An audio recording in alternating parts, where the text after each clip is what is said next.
안녕하세요. 저는 국어국문학과 이윤선이라고 하고요. 이번에 8, 90년대 홍콩 영화 붐에 대한 발표를 준비하게 됐습니다. 일단 발표를 할 생각이 없다가 이 주제를 보고 사실 골랐거든요. 홍콩 영화 좋아하세요? 네. 그래요? 저도 되게 좋아하거든요. 특히 이제 보시면 아시겠지만 저도 왕가이를 되게 좋아하는데 이 세 영화, 춘카이버 영화도 좋아하고, 근데 또 저희 아버지도 주성치 영화에 미쳐 계셔가지고 좀 약간 그 세대잖아요. 아버지 세대가 다들 그게 미쳐 있는. 근데 아버지 몇 년생이십니까? 아버지가 66년생이십니다. 근데 이제 그래서 저도 정작 좋아하는데 이게 왜 그렇게 됐지에 대한 어떤 생각은 한 번도 안 해보고 산 것 같아서 이 주제라면 재밌게 할 수 있을 것 같아가지고 선택을 했습니다. 그래서 근데 이게 공부를 하면서 좀 이게 되게 연구가 안 된 분야구나를 되게 많이 느꼈어요. 저는 생각보다 자료가 더 있을 줄 알았거든요. 근데 검색을 해보니까 논문도 그렇게 없고, 그리고 논문에서조차 이게 조사가 되어 있는 게 좀 적다. 그나마 좀 연구가 되어 있는 게 홍콩 영화 100년사라는 되게 이렇게 두꺼운 책이 있더라고요. 그 정도인데 그것도 제가 보니까 되게 홍콩 영화의 미학적인 부분, 그러니까 어떤 식의 스타일을 가지고 있는가에 대한 내용은 전혀 없고 그냥 진짜 역사적 배경을 바탕으로 해서 좀 쓴 느낌이 강했어요. 그리고 좀 왕카이에 대해서 좀 쓰려 했는데 왕카이 내용이 진짜 없더라고요. 그래서 그거 그냥 덮었고요. 그래서 그걸 바탕으로 좀 공부를 한 내용이라는 거를 말씀드리고 싶고, 그리고 그렇게 또 연구가 안 된 이유 중에 하나도 그런 뭔가 이렇게 약간 그 남자 청소년들이 좋아하는 그런 어떤 오락 형태의 영화 이미지가 굉장히 강해서 또 연구자들은 연구를 되게 많이 안 했다고들 하더라고요. 그래서 그것도 이유가 되긴 해요. 근데 연구를 더 했으면 좋겠어요, 누군가가. 네. 그래서 그렇습니다. 그래서 목차는 이렇게 잡았고요. 근데 좀 넘어갈게요. 그래서 이게 좀 역사가 홍콩이라는 공간의 역사가 되게 복잡하잖아요. 다단한데 그래서 되게 그냥 8, 90년대에 조금 초점을 맞춰서 그냥 영화 산업이나 기타적인 것들을 얘기를 하자면, 일단 홍콩은 쇼브라더스 스튜디오, 여기 사진 보면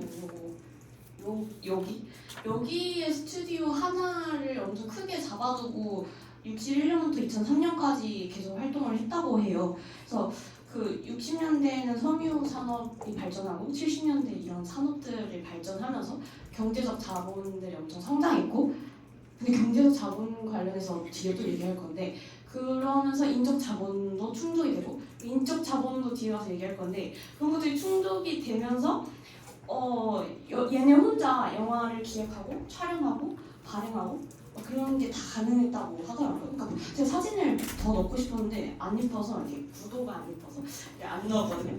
근데 되게 스튜디오도 여러 개 있고, 그런 스튜디오도 되게 멋있어요. 저만 봤어요. 근데 그것들을 보면서 되게 잘 되어 있다라는 생각들을 했는데, 그래서 이것들을 바탕으로 홍콩 영화 뉴웨이브라는 단어가 나오고, 그게 1970년대 말부터 1980년대까지를 이른다고 해요. 근데 이거 연도를 괜히 쓴 게 아니거든요. 그래서 좀 기억해 주시겠어요? 그래서 홍콩 영화 뉴웨이브는 또 뭘 얘기하는 거냐면, 첫 번째로 창의적인 취향이 있어야 한다라는 거. 왜냐면 그 전까지 내용을 길게 얘기하지는 않겠지만 되게 진부하고 고리타분하고 되게 그냥 뭣도 없느냐는 단순히 약간 그런 영화를 찍었다고 해요. 그래서 창의적인 게 들어가야 한다라는 게 첫 번째였고, 두 번째는 전통을 뚫고 색다른 것을 추구. 그러니까 이게 화가 많이 나 있었나 봐요, 옛날 영화들에 대해서. 그래서 이런 것들을 추구한다고 써져 있는데, 이게 또 어떻게 추구를 하려면 능력이 있어야 되잖아요. 그래서 그 능력은 여기 써져 있는 텔레비전 산업, 1970년대에 발전을 하면서 이제 유학파들이 생기기 시작해요. 텔레비전 공부해야지 하면서 가서 공부를 해서 온 거예요. 그때가 이제 70년대 말이 된 건데, 그거의 대표적인 감독님은 이제 서극님이시고, 한 분 또 기억이 안 나고요. 그 분들이 이제 딱히 이렇게 영화 산업을 공부했다기보단 텔레비전 산업을 공부하고 그 기술을 배워서 이제 홍콩 영화 산업에 이렇게 들어오게 된 거죠. 이것도 되게 또 뒤에 연관성이 깊거든요. 그래서 이 정도의 홍콩 영화 배경이 있어요. 네, 그렇습니다. 근데 이게 홍콩 영화 붐이, 그러니까 자체적으로 홍콩 영화도 많이 만들어지기도 했지만 이제 한국에 또 붐이 엄청 일었잖아요. 그래서 그것들이 또 어떤 식으로 이루어졌냐 보면 첫 번째는 일단 스타 배우라고 제가 적어봤어요. 그러니까 이게 또 아까 말한 텔레비전 산업과 또 연관이 되는데 그러니까 텔레비전 방송 유한회사라는 게 홍콩에 있거든요. 그래서 그런 텔레비전 방송사가 생기고 쇼브라더스 영화 제작사 아까 말한 그 둘이 이제 갑자기 손을 잡아요. 그러니까 텔레비전 산업 그걸 공부하고 온 사람들끼리 또 있으니까 그거에 영향력이 있겠죠. 그래서 얘네 둘이 모여가지고 이제 1971년에 배우 육성 시스템을 합니다. 뭔가 웅장하죠. 배우 육성 시스템. 그래서 이 배우 육성 시스템을 통해서 나온 배우들이 이제 또 이름이 대박이에요. 주윤말, 주성치, 유덕화, 양조인 막 이런 식으로 되어 있어요. 그러니까 근데 뭘 육성하냐? 뭘 육성하냐면요. 그러니까 인기를 육성합니다. 그러니까 배우들을 자꾸 이렇게 TV 프로그램에 나오게 하는 거예요. TV 프로그램 나오게 해서 이제 그들을 덕질할 수밖에 없게끔 만드는 거죠. 그러니까 스타덤에 떠오르게끔 만드는 거죠. 콘텐츠를 계속 만들어서 노출을 시키는 거예요. 그래서 이게 할리우드 어떤 스타 배우들처럼 이제 홍콩 배우들도 스타덤이라는 형성을 하게 되고 그게 이제 한국에서도 또 텔레비전이 있으니까 거기에 예능에 또 출연하고 그런 것들이 다 영향이 있게 돼서 이제 이 배우가 나온다고 하면 보러 가야지 이 어떤 프로세스가 성립이 되는 거죠. 네, 그렇고요. 그리고 두 번째로 말을 하고 싶은 거는 VCR이 보급이 되었다는 거예요. 그러니까 근데 이것도 기억해 주세요. 뒤에 한 번 더 나오거든요. VCR 보급은 1980년대 후반에 가정으로 이제 나오기 시작해요. 그래서 이건 인용구인데 수동적인 관람의 시대를 넘어서 능동적인 안방 극장의 시대가 왔다 해가지고 이제 비디오 테이프들이 엄청 많이 나오게 됐고 이제 경향신문 1993년에 나온 경향신문을 보면 시장이 25%가 홍콩 영화래요. 와 진짜 많죠. 그래서 그 비디오 테이프 가게를 보면 이게 홍콩 영화 이렇게 존이 따로 있었다고 하더라고요.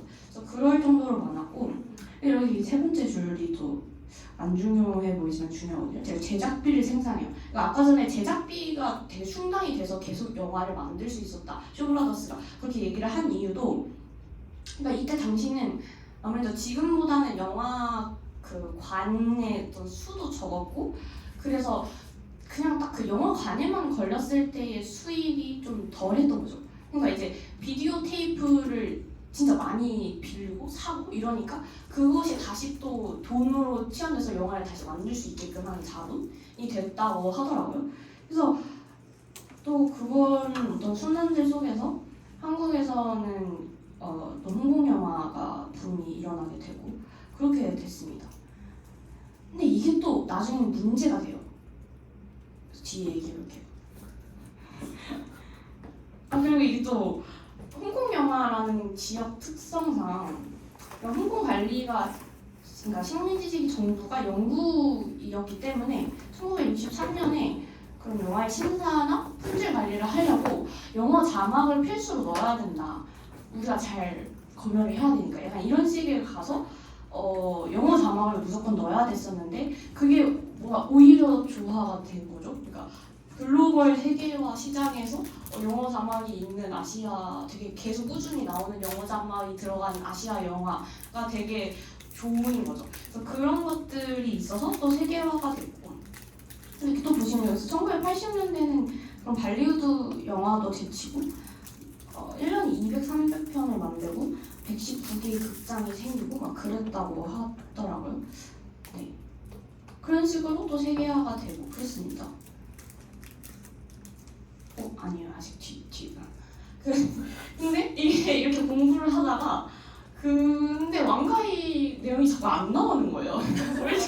계속 이런 얘기만 하고 왕가이 얘기는 할 생각이 없어가지고 언제 왕가이가 나올까 이렇게 하다가 진짜 결국엔 논문 제가 찾은 논문에서는 찾지 못했고 책이나 그 키노라고 1990년대의 영화 잡지, 한국 영화 잡지가 있어요. 그래서 거기에 실린 글을 가져와서 거기에 왕가이에 대한 인터뷰도 실려 있고 왕가이 영화에 대한 이렇게 평론도 써져 있고 배우에 대한 평론도 있고 그러니까 임청아, 그러니까 중경사님에 나온 임청아에 대한 얘기도 있고 그래서 그걸 통해서 이렇게 넘어가는 걸 알게 된 거죠. 그러니까 넘어간다라는 게 왜 넘어갔냐면요. 홍콩 영화 뉴웨이브 시대를 딱 1980년대로 잡아놔요. 근데 왕가이가 주로 활동했던 건 1980년대 말부터 1990년대 말이거든요. 그러니까 뭔가 이상해요. 뉴웨이브 시기에 왕가이가 없어. 왜지? 하면서 찾아봤던 게 이 키노의 왕가이에 대한 얘기였어요. 그래서 여기 써져 있으면 제가 한번 읽어볼게요. 왕가이가 29세에 첫 장편 영화인 열아 남아를 만들었을 때 이미 10년 전에 홍콩 뉴웨이브 영화인들이 시작한 운동은 조용하게 소멸되기 시작했다. 1970년대 말에 서극과 허하나가 이끌었던 그 반란은 점차적으로 힘을 잃어가고 있었고 홍콩의 중국 반환이 선언된 80년대 5년 동안 활발하게 싸웠던 홍콩의 상업영화 정책에 복종하고 있었다. 대부분 해외 유학파였던 뉴웨이브 영화인들의 개혁은 시대적인 요구에 부응하는 것이었고 실제로 1977년, 80년에 지배적인 장르가 없었다는 점이 한 세대가 자유롭게 스스로 표현할 수 있게 하였다. 어쩌고 저쩌고. 뭐 이렇게 써져 있는 것처럼 뭔가 이러한 방식으로 왕가이라는 또 다른 세대로 넘어가고 있었고 그러니까 여기서 80년대에 중국 반환이 선언됐다라는 게 그러니까 뉴웨이브가 또 확 죽어버린 게 이런 영향이 있었어요. 그러니까 중영 협약을 통해서 그러니까 홍콩을 중국 반환을 하겠다라고 결정이 내리니까 되게 그냥 모든 전체적인 정치적인 거나 문화적인 거나 되게 무력해지기 시작을 했다고 하더라고요. 그러니까 가기 싫다고 아무리 저항을 해도 그냥 결국엔 97년도에 반환이 돼야 되는 어떤 그런 거대한 내용들에 대한 무기력함, 젊은이들 무기력함 뭐 이런 것도 있었다고 하고 그리고 뭐 뒤에 왜 더 쇠락했는지에 대한 얘기를 할 것 같은데 그래서 왕가이가 이제 등장합니다. 예, 왕가이 뭐 영화 이런 기억은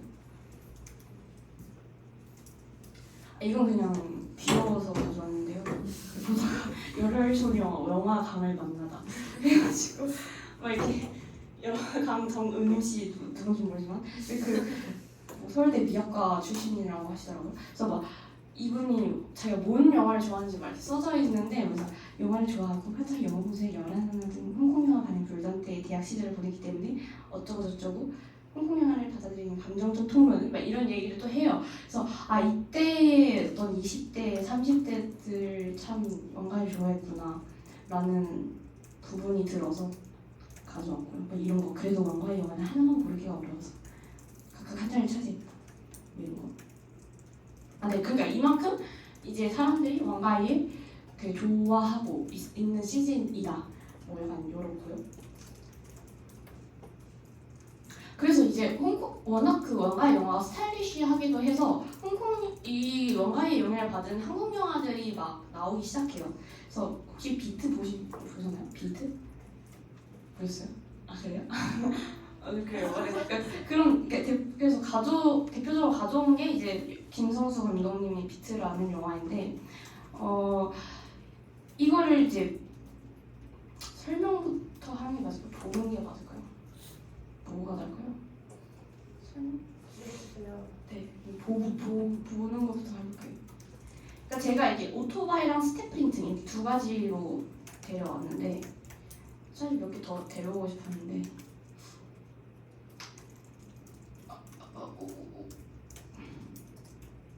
이건 타락천사 왕가의 타락천사의 마지막 결말 부분이거든요.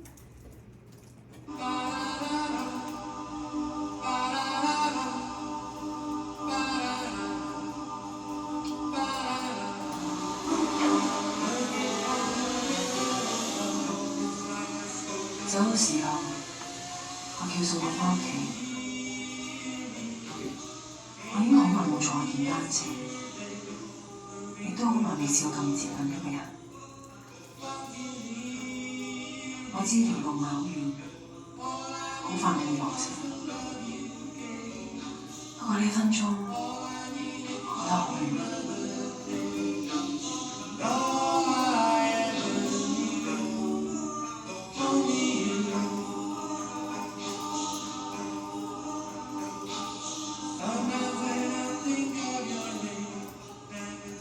그러니까 약간 이런 느낌이 있고, 자 이제 비트.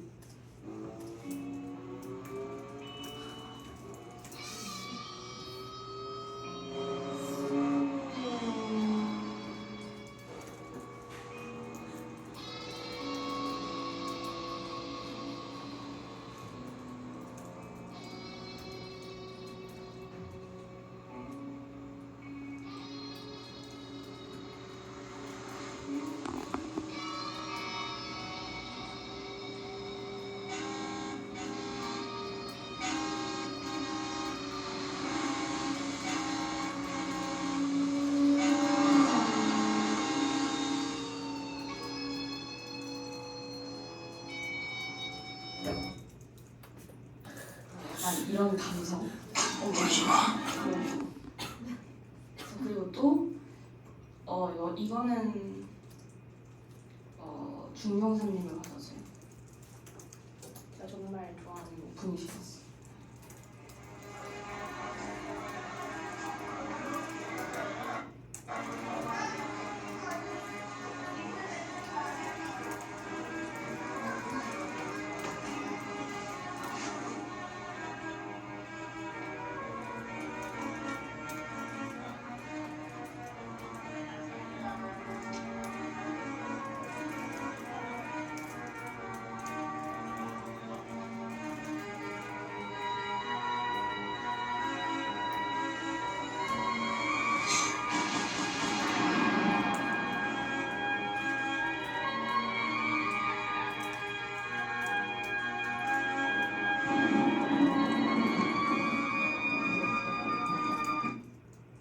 약간 이런 느낌. 그리고 이제 비트는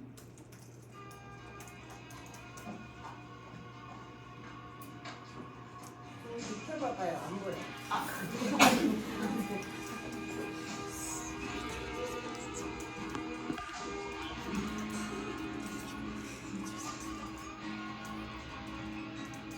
너는 자신만의 지옥에서 살고 있었어. 하지만 나 역시 지난 2년간은 천국에서 보는 것은 아니야.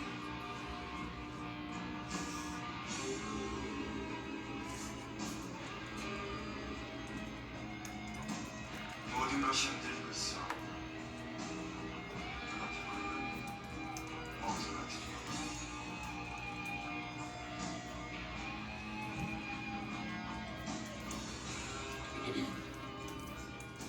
진작에 좀 얘기하자. 너는 어때요? 비슷해 보이시나요? 영향을 많이 진짜 많이 받아 보이죠. 그러니까 사실 몇 개 더 너무 똑같아갖고 넣고 싶은 게 있었는데 영상 너무 길어질까봐 안 넣었고요. 근데 그러니까 이렇듯이 되게 스타일적인 면을 많이 데려왔어요. 그러니까 여기서 4개 정도 적었는데 독백, 나레이션, 계속 이렇게 로미는 그랬어 뭐 이러면서 그러잖아요. 그거랑 뭐 광각이나 왜곡되는 화면들, 그러니까 이게 지금 금속 얼굴 찌그러졌잖아요. 그러니까 그런 식으로 이렇게 광각돼서 부각하는 느낌. 그리고 세 번째로 핸들드, 그러니까 그냥 카메라 들고 이렇게 찍은 것 같은 그런 느낌. 그리고 네 번째는 스텝 프린팅. 이게 대표적인 왕가이 스타일 중에 하나죠. 그러니까 그러니까 계속 잔상이 남는, 계속 왔다 갔다 하면서 잔상이 남는. 그래서 그런 것들을 많이 데려와서 한국 영화도 영향을 많이 받았고, 그러니까 95년작이고 97년작이잖아요. 그러니까 계속 이렇게 들어올 때 같이 또 반영이 되고 뭐 이런 거겠죠. 그래서 네, 스텝 프린팅. 근데 또 그 당시에는 필름 카메라가 가지는 뭐 한계를 극복하기 위한 미적 방법이었다 뭐 이렇게 써져 있긴 한데 어떤 한계인지 공부를 하려 했으나 잘 이해가 되지 않아서 포기했고요. 근데 이게 그 필름들을 이렇게 보통 이렇게 연결을 하는데 그렇게 안 하고 이렇게 중첩을 해가지고 연결을 했을 때 저런 효과가 나타난다고 하더라고요. 그래서 지금은 약간 셔터 스피드를 바꾸면 디지털 카메라로는 셔터 스피드를 바꾸면 된다고 하고 네 그렇습니다. 그래서 이게 공통적으로도 보면 그러니까 방황하고 반항적이고 사실 여기 하나 더 넣고 싶었던 거는 이제 둘 다 갑자기 뜬금없이 갑자기 다 조 패는 그런 장면이 있어요. 가만히 앉아있다가 갑자기 일어나서 막 다 패, 막 다 부셔. 그러니까 이런 것들이 되게 둘 다 있어서 지금 이것도 이 다음 장면 싸우는 거거든요. 그래서 그런 것들이 그런 내용적인 것도 영향을 받았다. 근데 내용이라는 게 이제 서사적인 내용이라기보단 그 관계성이 짙다기보단 그런 감정적인 내용들이 비슷하다는 얘기고요. 여기서도 보면 비트에서 그렇게 그 선생님들이랑 싸워요. 그러니까 이때는 뭔가 90년대 그 선생님들 싸우는 그 학생의 반항 약간 이런 느낌이고 여기는 뭐 84년 중용 수교 협약 이후 97년도 중국 반환되는 거에 대한 뭐 미래에 대한 희망이나 거부감, 무력함 약간 이런 식으로 얘기를 하긴 하는데 그래서 그런 것들이 다 같이 들어와 있는 그런 식으로 영향을 많이 받았다고 말씀을 드리고 싶고요. 또 뭐가 있지 다음이? 그럼 홍콩 영화 산업의 쇠퇴. 그러니까 근데 이런 식으로 영화가 나오다가 97년도 이후로 홍콩 영화 너무 정신없죠. 홍콩 영화가 그 쇠퇴를 한다고 하여요. 그 첫 번째는 이제 홍콩 영화 산업 지원 부족이 되겠습니다. 그러니까 97년도에 이제 태국에서 시작된 아시아 금융 위기가 찾아오게 되고요. 그래서 돈이 없어져요. 근데 2003년에 전염병 들어요. 그러니까 또 돈이 없어요. 근데 2008년에 주식시장이 위기가 와요. 그러니까 또 돈이 없어요. 그러니까 원래는 돈이 많았는데 이제 그 홍콩 영화에 지원해줄 돈이 없는 거예요. 그러다 보니까 당연히 자연스럽게 축소가 되었고 근데 앞서 말했듯이 이게 이런 정보를 말씀드렸잖아요. 1년에 200에서 300편까지 만들었다. 근데 현재는 51편, 2019년에는 51편, 1년에 엄청 줄었죠. 그리고 1993년에 극장이 119개였는데 2013년에는 45개. 엄청 줄었어요. 그러니까 진짜 급격하게 우수수수수 무너지게 돼요. 근데 이제 또 두 번째로 본 게 조제 남조. 그러니까 아까 전에 그 홍콩 영화 비디오가 진짜 많았다고 했잖아요. 그러니까 이게 많이 만들어서 팔리니까 또 계속 만드는 거야. 근데 이제 계속 만들려면 또 이게 팔릴 것 같은 배우들이랑 해야 되잖아요. 그러니까 이게 왜 가져왔냐면요. 진짜 작업을 많이 했어요. 누가? 까먹었어. 누구지?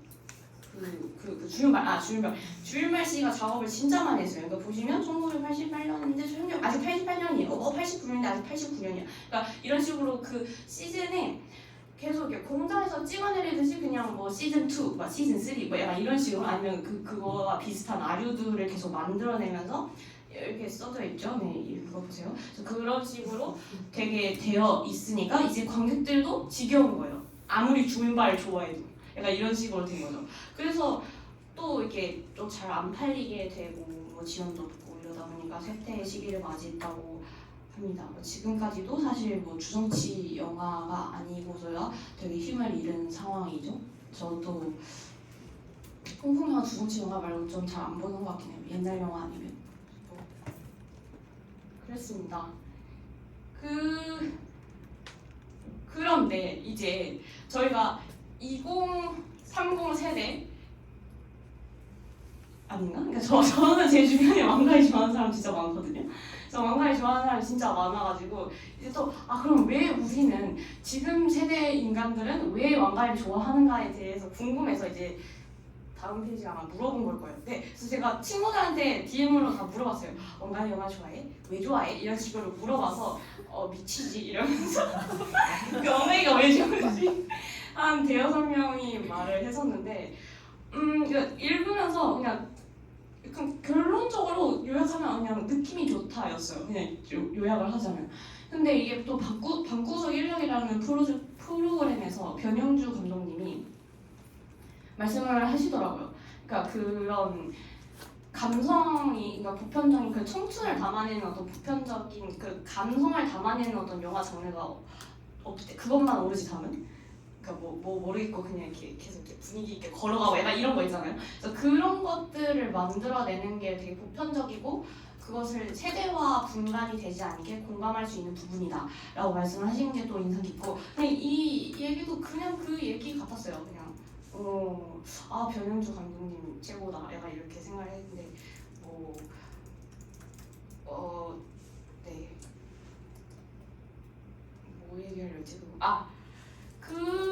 그래서 이제 좀 이렇게 번호가 근데 제가 좀 정리를 해본 거는 첫 번째로는 그러니까 이거 왜 왕가이를 지금 현재까지 또 좋아하냐? 저도 좋아하고 그러니까 처음으로 질문을 가졌어요. 왜 나는 왕가이 영화를 왜 좋아하지? 굳이 90년대 왜 이렇게 생각하다가 이제 첫 번째 이유로 생각한 건 이제 꾸준한 리마스터링이 있었고 여기 제목을 안 적었는데 이거가 이제 중경 3D 재개봉이랑 개봉 날짜고 이게 그 화양연화고 이게 영혼 본색이에요. 그러니까 영혼 본색 이렇게 재개봉하는 거에 비해서 왕가이에 대한 열풍이 이 초기 뭐라 해야죠? 그러니까 2010년 이후에 또 계속 이렇게 있어요. 그래서 근데 또 이제 2020년에 코로나 시기가 겹쳐서 OTT의 리마스터링을 한 게 좀 크다고 생각했거든요. 그러니까 학교 안 가고 할지 모르겠느라고 그런 사람들이 OTT에 매여 있을 때 그때 이제 왕가이 이러면서 펼쳐지니까 왕가이 이러고 보다가 이제 그렇게 입덕을 다들 하는 거죠. 그래서 그게 좀 있었던 것 같고 그리고 또 이렇게 시계를 또 잘 보면은 인스타 월시라고 쓴 이유가 그러니까 인스타그램이 정확한 정보가 아닐 수 있는데 2013년에 시작이 된 걸로 알고 있거든요. 플랫폼을 만든 게. 그리고 한 2015년쯤에 엄청나게 유행을 타면서 지금까지 막 인스타그램이 없으면 못 사는 어떤 종족들이 생기고 약간 그렇게 된 것 같은데 그거를 적은 이유가 저도 인스타그램을 하는 사람으로서 뭐라 그러죠? 뒤에 있나?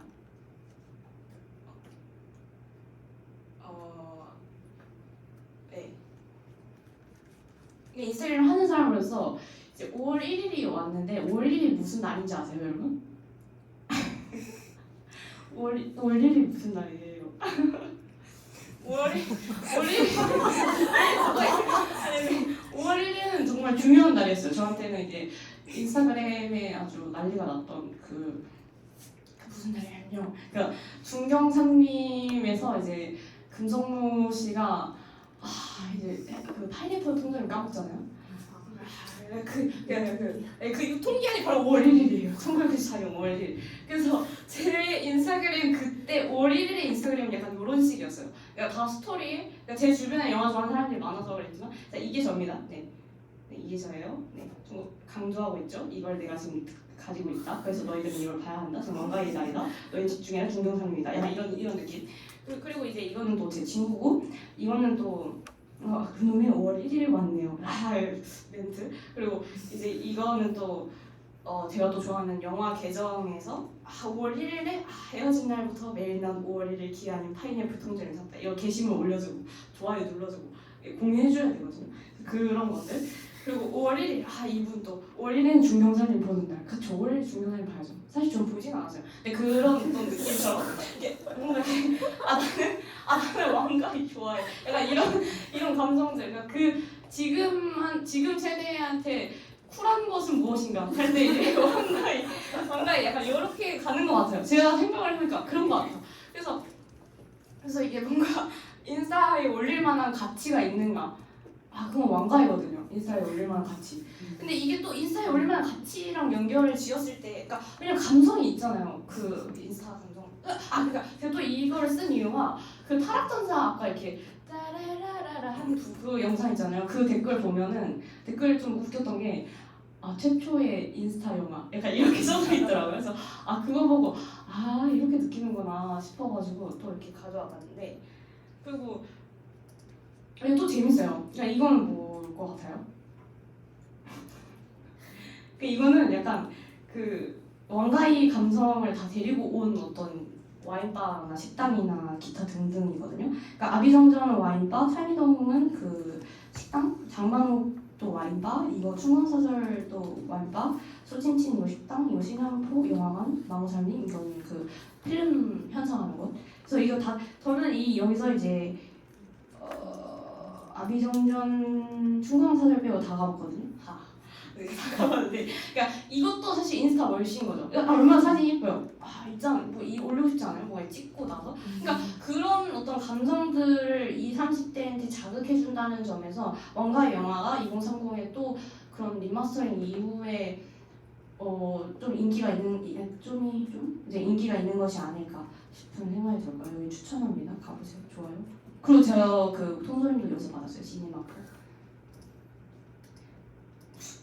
네, 그리고 또 뭐 레트로 유행. 근데 이거는 좀 뻔해가지고 뭐 레트로 유행 아는 거 모르는 사람이 어디 있습니까? 그래서 90년대 Y2K 유행해서 이제 그 왕가이도 유행하고, 그리고 아까 말한 그냥 변영주 감독님의 얘기, 불안한 청춘을 담는 것들, 그리고 생경함. 그러니까 뭐 모르겠어요. 그러니까 2000년대 이후 2010년대 정도의 사람들한테는 이게 뭐 이렇게 생경하지 않을 수 있겠지만, 지금 세대의 사람들은 저러한 스타일 기뻐. 그러니까 저기 정돈되지 않잖아요. 왜냐면은 그 왕가이도 뭐 23일 만에 쓴 시나리오로 막 그냥 그때 가서 막 바꾸고, 카메라 감독 막 2명인데 뭐 대충 찍진 않겠죠? 그 막 찍고, 그런 것들을 봤을 때 정제되어 있지 않은 세대에서 이제 정제되어 있음, 되게 기술력 좋고 깔끔하고 이렇게 담백하게 찍은 것들을 겪었던 그 10대들이 이제 날 것의 그 망나니 같은 것들을 접근했을 때 그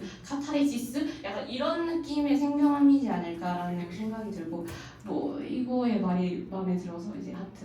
네.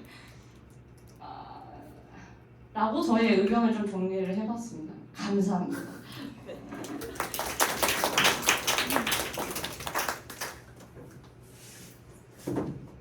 네. 이렇게 되게 겸연쩍어 하네. 하네.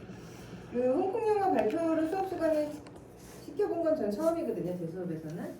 근데 어쨌든 이게 저번에 얘기했듯이 우리가 그 영화 비평사를 공부한 중이지만 주로 한국 영화에 대한 이야기만 주로 하지만 이제 외국 영화도 굉장히 중요한 방면 한 부분을 차지하죠. 그래서 한국 영화 아까 그 정우님이란 분인가 신문 기사 나왔던 그분이랑 아마 제가 비슷한 세대일 거예요. 그래서 저도 이제 20대 때 한국 영화를 좋아했고, 제 주변에 영웅본색 때문에 이제 롱커트 입고 다니고 무지개 꺾고 다니는 남학생들의 친구였고 동기였고, 그러면서 또 왕가위를 또 20대 90년대 좋아했고, 그런 세대로서 최근에 이제 코로나 때에 제가 프로메테우스 지도교수라고 했잖아요. 프로메테우스 친구들이랑 줌으로 이제 회의를 하는데, 어쨌든 하나부터 한 번은 회의를 해야 되니까. 근데 요즘에 뭐 보냐 그랬더니 코로나니까 뭐 같이 줌으로 봤대나. 어쨌든 온라인으로 왕가위 영화를 봐요. 그래서 깜짝 놀랐거든요. 왜? 왕가위 너네 어떻게 알아? 그랬더니 이제 이런 현상이 일어나고 있어요. 리마스터링 돼가지고 이제 많이 보는 현상이 일어나서 그 부분도 좀 발표를 원했고, 거기에 대해서 이야기를 제가 보기에는 어느 정도 좀 이해가 되는 그런 발표였던 것 같아요. 어쨌든 근데 저 94년도 5월 1일이면 진짜 그때 만들어진 의사였고요? 아니죠? 아니에요. 저 안에 비어 있습니다. 굿즈구나. 네, 굿즈. 속았다. 네. 그래서 8, 90년대 홍콩 영화 붐이 제가 애초에 이제 주었던 주제이긴 하지만, 어쨌든 지금 현재 왕가의 붐에도 굉장히 연결되고 중요한 지점이니까 같이 발표를 들었습니다. 네, 질문이나 코멘트 할 거 있으면 해주시죠.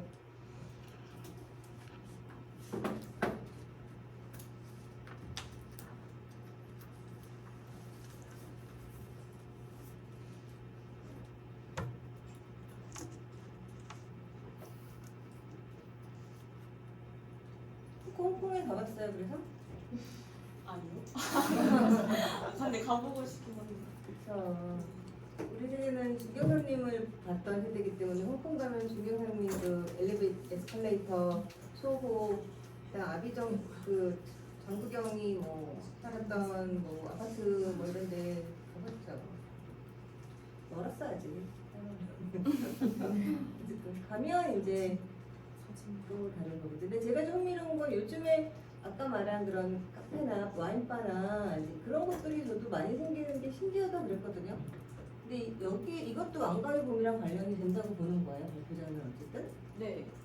그러니까 이것도 좀 최근에 생긴 거고 이것도 최근에 생긴 거고 어쨌든 을지로나 여기 을지로고 여기는 뭐 샤로스트리고 해화고 홍대고 모르겠고 용산 을지로고 용산구고 해화고 약간 이렇게 젊은 세대들이 다니는 노는 어떤 공간에 새롭게 생기는데 그것이 어떤 왕가의 감정을 가지고 있고 그것이 어필되고 있다라는 게 그들은 거길 가서 사실 그 음식만을 먹기 위해서 가는 게 또 아니잖아요.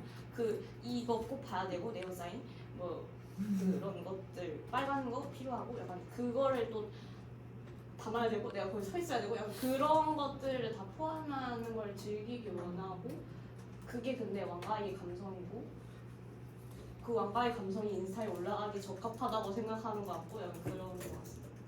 신촌은 없어요. 신촌 그러니까 이거 홍대니까 신촌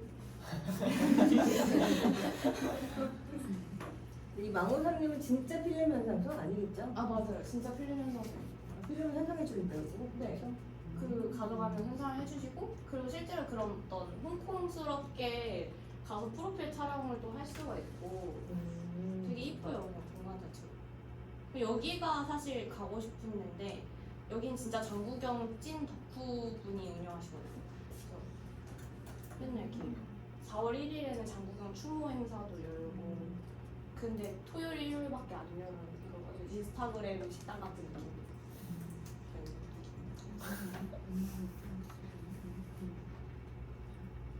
네, 친구. 질문은 아니고 저도 그냥 개인적으로 저런 것들이 왜 지금 세대까지 유행을 하고 있을까에 대해서 조금 더 생각을 해보고 싶어서 말씀드린 건데 저희 뭔가 형식권 색학 이런 것들이 저희 부모 세대 그쪽에서 엄청 인기가 많았다는 거는 저도 자세하게 들어서 알고 있었던 건데 이게 저는 개인적으로 이것들에 대한 20, 30대 접근성이 좋았던 게 지금까지도 회자가 되면서 TV 프로그램에서도 패러디를 정말 많이 하거든요. 그런 것들에 대해서 뭔가 20, 30대들도 계속해서 그 얘기를 들으니까 아 그게 뭔데라는 궁금증이 자연스럽게 생길 수밖에 없고 또 말씀해주신 OTT 이런 걸 통해서 20, 30대들이 실제로 접했을 때 이게 굉장히 일탈적인 성향을 많이 띠고 있잖아요. 근데 사실 이렇게 노골적으로 일탈적인 콘텐츠들이 지금 시대에 뭔가 나오면 지금 시대에 나오면 뭔가 이 폭력이나 뭐 양아치 미화라든지 뭐 깡패 미화라든지 이런 식으로 좀 지금의 시점으로 비판적으로 인식을 하는데 그 당시의 콘텐츠를 보는 거는 뭔가 합법적으로 받아들일 수 있는 느낌인 것 같아서 그런 의미에서 좀 더 노골적인 일탈 콘텐츠를 옛날 것들에서 많이 찾는 것이 아닌지 뭐 일본 영화나 다른 그런 장르에서도 마찬가지인 것 같고 왜 아직도 한국 남성들한테 야인 시대가 많이 회자가 되잖아요. 그런 것들이 아직 녹아 들어가 있는 문화라고 생각이 드는 것 같아요. 공감합니다. 그러니까 약간 그런 정치적 올바름이나 그런 것들을 포함해서 저도 검열이 옛날보다 많이 되고 사실 그것을 나왔을 때 논란이 되는 것까지 상상하면서 시나리오 써보잖아요. 저도 이렇게 생각하면서 그런 것처럼 그래서 그때 영화에 대한 접근이 더 괜찮다라는 말에 굉장히 공감하고 약간 좀 넣고 싶었는데 안 넣은 것 중에 하나는 그거 그러니까 그럼 부모 세대랑 어쨌든 소통할 수 있는 또 다른 수단이 될 수 있다라는 점에서도 유의미하지 않나라고 생각했는데 안 넣었어요. 그냥 이 한마디 하고 싶어가지고. 그러니까 여러분들은 진짜 부모님 세대나 뭐 선생님이나 이 세대부터 이 시절 홍콩 영화 얘기를 실제로 듣고 자랐어요? 저는 그랬습니다. 뭐 들었을 수는 있지만 그게 궁금했어요? 근데 이렇게 아니지.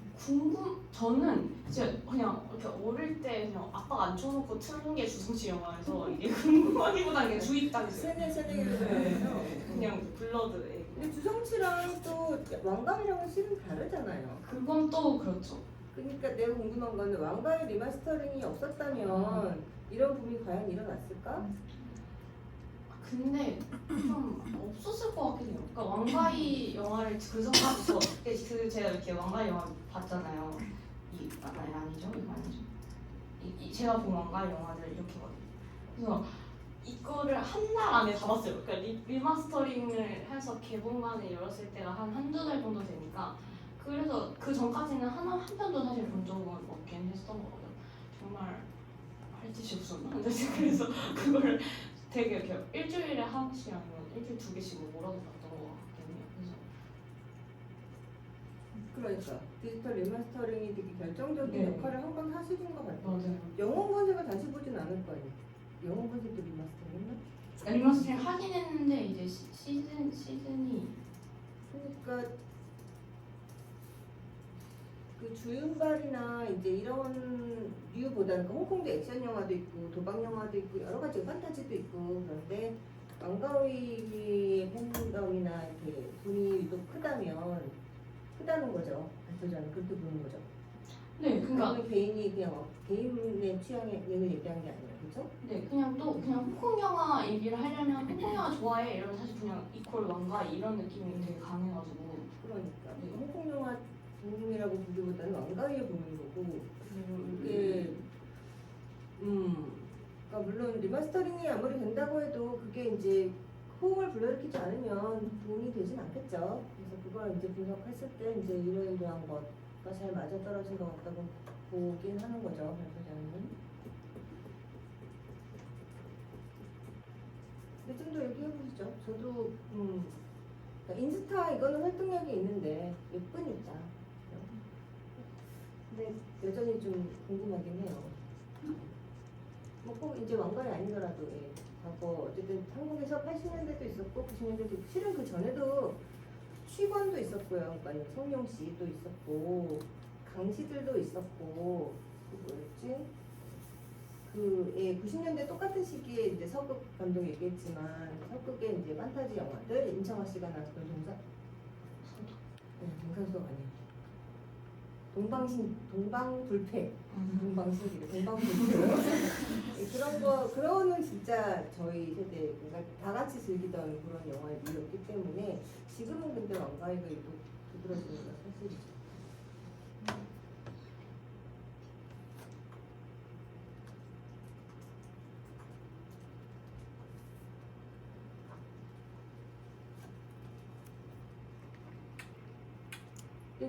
이제 이 자료가 없어서 키노를 제가 보라고 했었는데 키노 좀 많이 봤어요. 그때 보러 간다고 했었는데 키노에서의 평가는 어떤 것 같아요?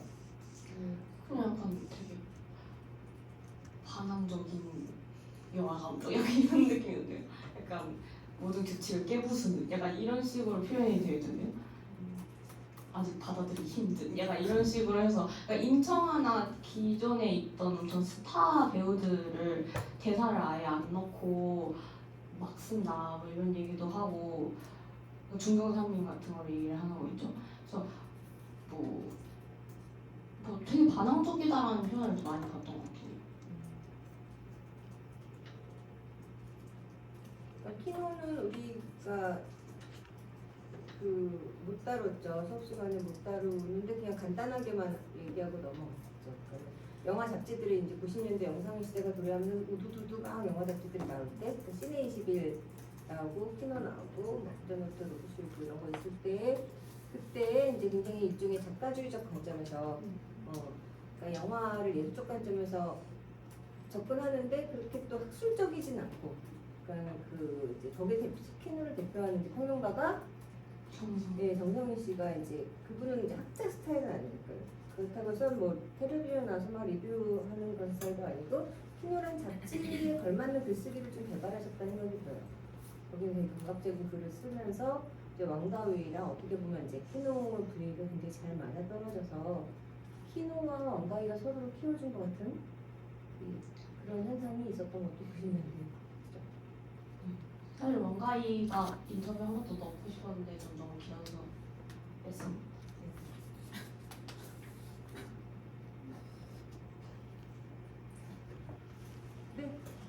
그 왕가위 영화들을 보면 조금 좀 어지럽잖아요. 뭔가 막 좀 난해하다 싶을 정도이기도 한데 근데 그 당시에는 왕가의 영화가 얼마나 각광받았는지 그러니까 이게 이게 뭐야 라는 반응은 없었는지 그러니까 얘가 홍콩 영화의 신물이 될 만큼의 영향이 어떻게 왔는지 조금 궁금합니다. 아니, 그 당시에요. 뭐 당시부터 지금 90년대 당시? 글쎄요. 근데 뭐 이거 여기서도 보면은 사운드 트랙 얘기도 많고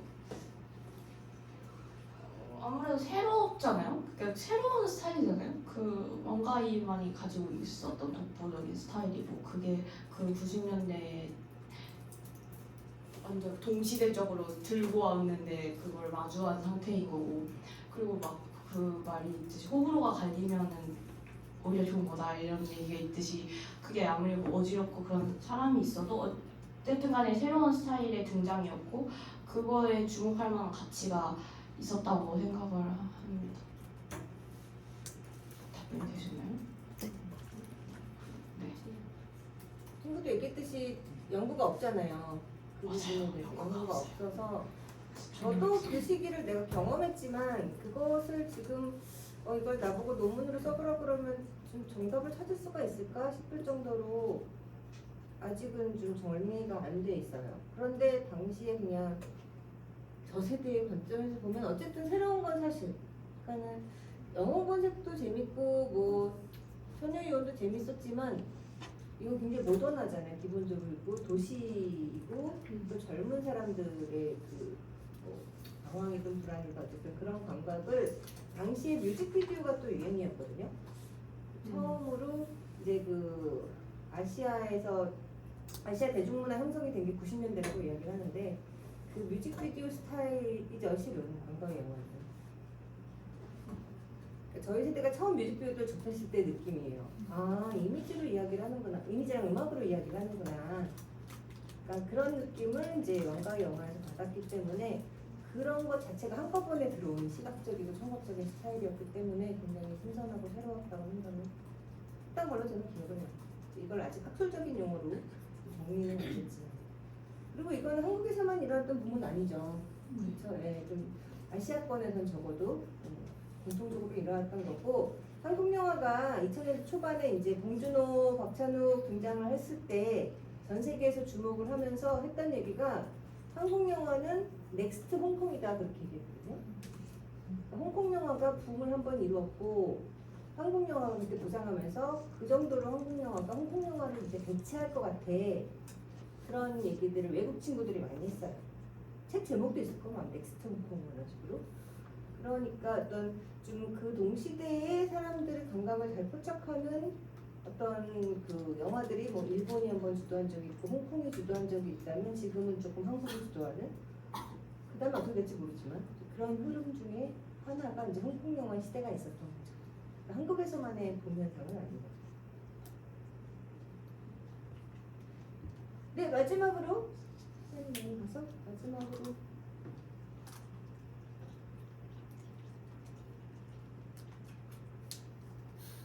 제가 조영상님 프리즈 모드 같이 읽었을 때 응? 프리즈 모드 같이 조영상님 이제 책을 읽었을 때 굉장히 인상적이었던 게 현세대가 조경 선생님이 또 특히 인스타 많이 올라오는 영화 중 하나잖아요. 그런 영화 중에서도 이 영화를 이제 지금 2020년, 2020년대 젊은 사람들에게 어필되는 이유가 과거의 풍요로움 속의 외로움이 현재 어떤 결핍 속의 무기력보다 덜 고독해 보이기 때문이라는 구절이 있었거든요. 저는 그게 되게 공감이 갔어요. 그러니까 지금 Y2K나 계속 과거로 Y2K 유행한 지 굉장히 오래됐는데도 계속 더 과거로 뭐 처음에 90년대, 80년대 갔다가 지금 2000년대로 뭐 이런 식으로 과거로 계속 머물러 있는 이유가 현재 희망 없음, 어떤 무기력함이 정서가 팽배해 있어서 과거의 콘텐츠에서 그 무기력하지 않았던 시대를 돌아보는 경향이 크다고 생각하거든요. 그래서 어떤 그런 Y2K의 전반적인 영향과 왕가의 정서, 영화의 정서가 청년층을 제대로 공략하지 않았나. 그 시대 영화들 중에서 가장 지금 청년층들에게 필요한 걸 제공해주지 않았나. 그래서 이렇게 유행하지 않았나, 지금 유행이지 않나라는 생각을 하게 되는 것 같습니다. 대부분 제 생각이었어요. 어떻게 해볼게요? 감사합니다. 근데 그것도 공감을 하고요. 근데 저는 좀 무기력함이 좀 잘 담겨 있어서 또 공감하는 것도 있다고 생각하긴 하거든요. 그러니까 아까 무기력하지 않은 걸 쫓아가는 느낌도 뭐 있다고 생각을 하지만 이렇게 인물들 보면은 다들 외로워서 죽으려고 그러잖아요. 막 계속 혼자 거리를 거닐고. 약간 결이 다르다고 생각하는 게 그 영화 영화사에서는 약간 군중 속의 고독, 바쁘게 생동하는 사회 속에서의 약간 고독인 느낌이면 현대사에서는 전반적인 무리를 전해서 라는 느낌의 차이가 좀 있다고 생각하거든요. 그 시기에 홍콩은 엄청 격동기의 시기기도 했고 당시 90년대 홍콩은. 그래서 그런 느낌이 현재 사회와 비슷하게 닮아 있음에도 불구하고 약간 결이 다르다고 생각이 들어서 네, 맞아요. 공감이 되면서도 불구하고 어떤 대안책을 제시해주는, 그러니까 뭔가 해소해주는 되는 역할로서, 부분이 있네. 네, 뭔가 해소로서 역할을 좀 해주지 않았나 생각했어요. 저는 아까처럼 생각을 해서 지금 말씀해주신 거를 들으니까 또 그렇게 생각이 확장이 되네요. 그래서 그때가 덜 외로워 보였다? 혹은 덜 힘들어 보였다? 그래서 어떤 침잠되는 무기력함보다는 좀 약간 청춘하면 미디어화 되는 게 고독함도 분명히 있기 마련이잖아요. 그래서 내가 허용할 수 있는 범위 안에서의 고독이라고 생각했어요. 그러니까 사회 전반 현대 어떤 무기력함과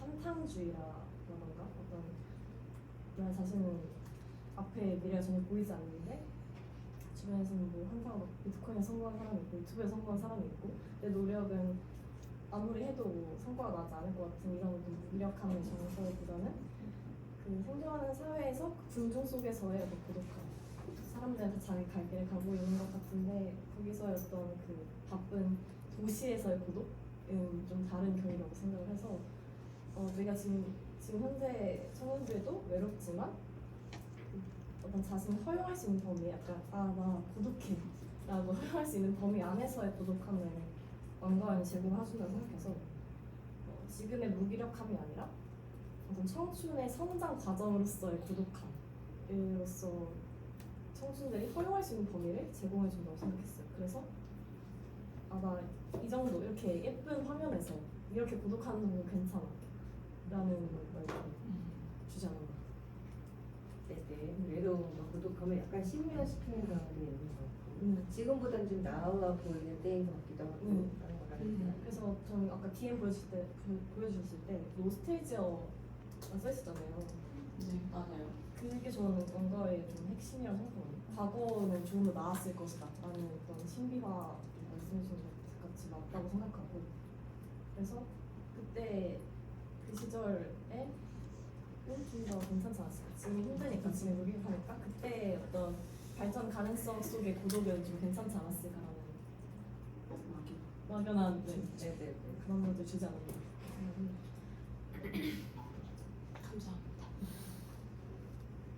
한 10년쯤 있다가 또 다시 보면 다르게 보이시긴 할 거예요. 근데 어쨌든 통틀어서 20대가 제일 힘든 시기인 건 사실인 것 같고 그걸 왕가의 영화가 건드리고 있는 부분은 분명히 있는 것 같고 네, 어쨌든 저는 질문할 게 좀 더 있긴 하지만 그래도 일단 시간 관계상 마무리하도록 할게요. 수고하셨습니다. 부장.